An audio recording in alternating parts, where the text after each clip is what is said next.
वो है ये वीडियो।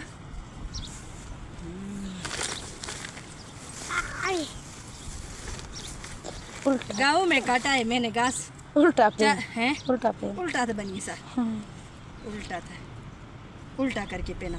वैसे कभी मैंने शिना बोला नहीं, आज बाजी के साथ बोल रही हूँ। हाँ हाँ इसी तरह। हाँ हाँ नहीं, मेहनत करने से तो हर काम आते हैं। हाँ नहीं, मुझे घास काटना आता है, मैंने गाँव में अम्मी के साथ काटा है, लेकिन यहाँ नहीं होता है, वो अलग बात है। फिर इंसान को करना पड़ा तो बस। हाँ ना, बिल्कुल। तब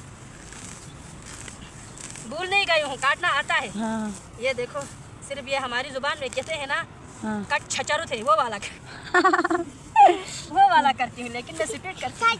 हाँ कट छचरू थे। हाँ माशाल्लाह अच्छी काटती हो बस। ये देखो, मेरी हमसाई ने मेरी तारीफ की।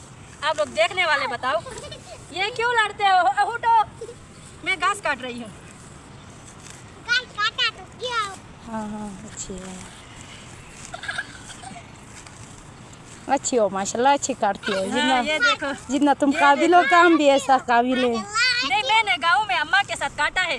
हमारी ज़मीन है अस्टोर में बहुत ज़्यादा है, तकरीबन मैं और मेरे मामा के लिए रेगुलर घास काटने के लिए 15 दिन लगते थे। हम 2 होते थे, लेकिन काफ़ी साल हुए नहीं गए गाँव, इधर पढ़ने के लिए आए।